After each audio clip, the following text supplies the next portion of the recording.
আমি আজকে বলেছিলাম যে আমি আমার হিস্ট্রি নিয়ে আসব, মানে আমার লাইফ হিস্ট্রি। এই কারণে আজকে এখন আসা। আমি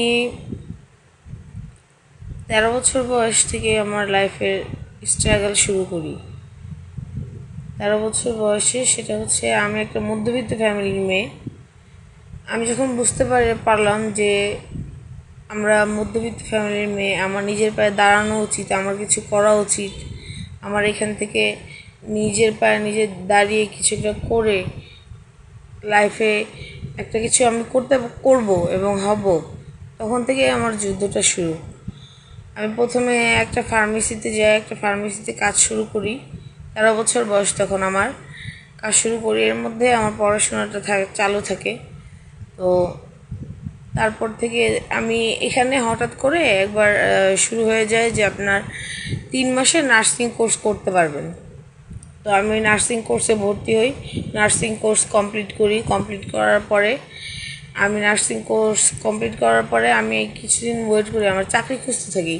তারপরে ফার্মগেট আলরাজিতে আমি ওটিতে আমি ওখানে ইন্টারভিউ দিই আমার সার্টিফিকেট নিয়ে, যে আমি কাজ শিখতে চাই। আমি নার্সিং কমপ্লিট করেছি 3 মাসের। নার্সিং তো আসলে 3 মাসের হয়, 6 মাসের হয়, তারপরে হচ্ছে আপনার 2 বছরের হয়। সরকারিটা 2 বছরের হয়। আমার এখানে ভুল ভ্রান্তি থাকতে পারে, কারণ এখন আমি অসুস্থ, তো আমি অনেক কিছু ভুলে গেছি। তারপরে আমি অনেক কিছু মনে রাখতে পারি না। আমার আগের আগের যে স্মৃতিগুলো ছিল, এগুলো কিছুই আমার মনে নাই। আমি সব কিছুই ভুলে গেছি। আমার বিগত 10 বছরে আমি অনেক কিছুই ভুলে গেছি। তারপরে ওখান থেকে আমি তার কিছু 2 বছর পরে নার্সিং, আমি যখন ওখানে ওটিতে যাই, ওটিতে 2 বছর কাজ করি। 2 বছর কাজ করার পরে ওখান থেকে আমি ধানমন্ডি সিটিতে চলে যাই, কারণ তখন আমার মনে হয় যে আমি কম্পিউটার আমার শেখা উচিত। তখন আমার মনে হয় আমার কম্পিউটার শেখা উচিত, তখন আমি কিছুই জানি না। এর মধ্যে আমি উন্মুক্ততে ভর্তি হয়ে পড়াশোনা স্টার্ট করতে থাকি, যাতে আমি ইন্টার পর্যন্ত পড়াশোনা করতে পারি। আমি ইন্টার পর্যন্ত পড়াশোনার ডিসিশন তখন নেই যে এরপরে যদি লাগে আমি আরও পড়াশোনা করব। তো আমি সিটিতে যাই। সিটিতে আমি 7 বছর আমি ওখানে জব করি কম্পিউটার। এটা হচ্ছে ডায়াগনস্টিক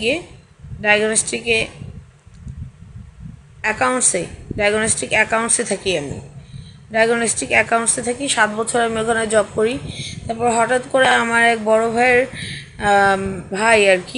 বড় ভাইয়ের ফ্রেন্ড আমাকে ফোন দিয়ে বলে যে অথই, তুমি একটা কাজ করো, আমাদের এই পত্রিকার লাইনে আসো, তোমাকে আমি রিসিপশন থেকে সব কাজ শিখিয়ে দেবো। প্রথমে রিসিপশনে আসো, রিসিপশন থেকে আমি তোমাকে আস্তে আস্তে কাজগুলো শিখিয়ে দিব।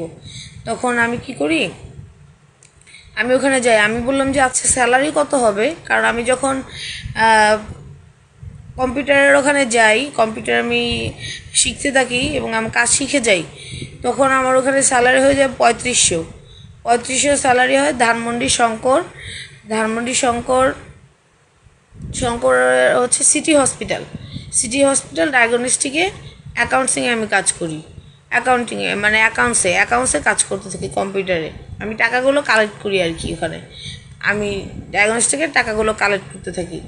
ওই কাজটা শেখার পরে যখন আমার এক বড় ভাই ফ্রেন্ড আমাকে বলে, তুমি আমাদের এখানে আসো, তোমাকে আমি রিসিপশনে আগে নেই, তারপর আস্তে আস্তে কাজ শিখে তুমি এইখানে কাজ করো। তখন আমি বললাম স্যালারি কত? বললো যে 15,000 টাকা স্যালারি। আমি বললাম আচ্ছা ঠিক আছে, আমি আসবো। তখন আমি সিটির কাজটা আমি শেষ করে দিই, এবারে ছেড়ে দিয়ে আমি আবার মিরপুরে আসি। যেহেতু আমার স্যালারি ভালো, আমি একটা রুম নিয়ে থাকতে পারবো। 3,000 টাকার একটা রুম, 4,000 টাকার একটা রুম নিছি। রুম নিয়ে আমি প্রথমে 1,500 টাকার ছোটো একটা রুম নিছি আমার আম্মুর সাথে, পাশের একটা রুম নিয়ে ওখানে আমি থাকা শুরু করি। তারপরে আর যখন আমি দেখি যে না, আমি 15,000 টাকা পাচ্ছি, আমি পরে বড় একটা রুম খালি হলে আমি ওখানে যাই। ওখানে অ্যাডজাস্ট টয়লেট আছে, ওখানে আমি যাওয়ার পরে ওখানে 4,000 টাকা ভাড়া দিচ্ছিলাম আমি। 4,000 টাকা ভাড়া দিয়ে আমি চলতে ফিরতে পারতেছিলাম 15,000 টাকা দিয়ে, আমার কোনো অসুবিধা হচ্ছিল না। আর আমার আব্বু বিআরটিসিতে জব করতো, বিআরটিসি কমান্ডারে ছিল, ঠিক আছে, কমান্ডারে ছিল। কমান্ডারে ছিল। ওখানে আমার বাস ভাড়াটা লাগতো না। ওখানে মহিলাদের যে বাস ছিল, অনেকেই জানতে পারবেন যে মেয়েদের আলাদা করে বিআরটিসি বাস ছিল, ঠিক আছে। ওখানে আমি স্টাফের মেয়ে বললে আমার ভাড়াটা লাগতো না। তো ভাড়াটা না লাগার কারণে এখান থেকে মতিঝিল আমার প্রতিদিনের ভাড়াটা না লাগার কারণে আমি যাওয়া আসা করতে পারতাম। তখন আমি পত্রিকায় জব নিলাম। ওইটা হচ্ছে ওই জায়গার নামটা জানি কি, হ্যাঁ, দৈনিক বাংলার ওখানে আমি রংপুর চিত্রে জব নিয়েছিলাম। তো রংপুর চিত্রে জব নিয়েছিলাম। ওখানে আমি কাজ করলাম 7 বছর কাজ করলাম। তারপরে আমি মনে করলাম আমার বিয়ে করা উচিত। আমার হাজব্যান্ডের সাথে পরিচয় হলো, দেখা হলো, আমরা বিয়ে করেছি। তারপর আমি বিয়ে করার পরে আমার হাজব্যান্ড আমাকে জব করতে দেয় নাই। আমি বাসায় স্টে করতাম, সব কিছু বাসায় করতাম। পরে ঠিক 4 বছর পর আমি আস্তে আস্তে অসুস্থ হতে শুরু করি। আমার তো তখন কোনো কাজ নেই, আমি ঘরেই থাকি, আমার হাজব্যান্ড সব কিছু করতো। আমি অসুস্থ হওয়া শুরু করি। তারপর আমার হাজব্যান্ড ডাক্তার দেখায়, ধরা পড়ে। মানে তার আগেই আমার হাজব্যান্ডের সাথে বিয়ের সময় আমার হাত পাগুলো এরকম চাবাতো, কামড়াতো। আমি রাত্রেবেলা অনেক খুব মানে কষ্ট পেতাম। তারপরে সে আমাকে ডাক্তারের কাছে নিয়ে যায়। ডাক্তারের কাছে নিয়ে যাওয়ার পরে ডাক্তার বলল যে আমার রিমোটো আর্থারাইটিস হয়েছে এবং আমার হাঁটুর যে বাটি আছে, এই বাটির রসগুলো শুকিয়ে যাচ্ছে এবং আমার এখানে ইঞ্জেকশন দিতে হবে। ইঞ্জেকশন দিলাম আমি এখানে। তারপরে আস্তে আস্তে 2-3 মাস যাওয়ার পর আরও আমার এই রোগটা বাড়তে থাকলো। বাড়ার পরে দেখা গেল যে যখন টেস্ট করলো, রিমোটো আর্থারাইটিসের টেস্টগুলো হইলো, পুরোটা কমপ্লিট করার পরে দেখে যে আমার মাজার যে হাড্ডি আছে এটাও ক্ষয় হওয়া শুরু করছে, হাতের ঘাড়ের যে হাড্ডি আছে এটাও ক্ষয় হওয়া শুরু হয়েছে। এ হচ্ছে আমার জীবনের জার্নি ছিল, ঠিক আছে। ক্ষয় হওয়া শুরু হয়েছে। তারপরে সে আমি জিজ্ঞেস করলাম তাকে, যেহেতু আমি এই লাইনে ছিলাম, আমি তাকে জিজ্ঞেস করলাম যে আপনারা হয়তো বা বুঝতে পারছেন যে আমার জার্নালিজমের জার্নিংটা কিন্তু ওখানে 7 বছর আমি জব করেছি। এই কারণে আমি সবাই আমার তারা আমাকে আইডি কার্ড থেকে নিয়ে শুরু করে 7 বছর আমি যা কাজ করেছি তারা আমাকে আইডেন্টিটি দিয়েছে যে আমি কতটুকু কাজ করতে পেরেছি। এবং আমি আমার লাইফে কখনো গিভ আপ করতে শিখি নাই। আমি একটার পর একটা লাইফে শিখে আসছি যে যাতে আমি এখান থেকে এটা করতে পারি। আমি আপনাদেরকে বছর, ইয়ার, মাস এগুলো কোনো কিছু মেনশন করি নাই, কোন বছরে কত হয়েছে। আমার জন্ম আমার ফেসবুকেই দেওয়া আছে 1989 আমার জন্ম, ঠিক আছে। তারপরে ডাক্তারের কাছে যখন গেলাম, আমি জিজ্ঞেস করলাম যে আচ্ছা আমার কি এরকমই হাড় ক্ষয় হইতে থাকবে? সে তখন বলল যে হ্যাঁ, আপনার এরকমই হাড় ক্ষয় হইতে থাকবে এবং এটার ব্যথাটা এরকম হবে যে আপনি মরবেন না, কিন্তু আপনার ব্যথা এরকম হয়তো আপনি সহ্য করতে পারবেন না। এই ওষুধগুলো আপনার সারা জীবন খাইতে হবে, সারা জীবন যতদিন বেঁচে থাকবেন ততদিন আপনার এই ওষুধগুলো খাইতে হবে।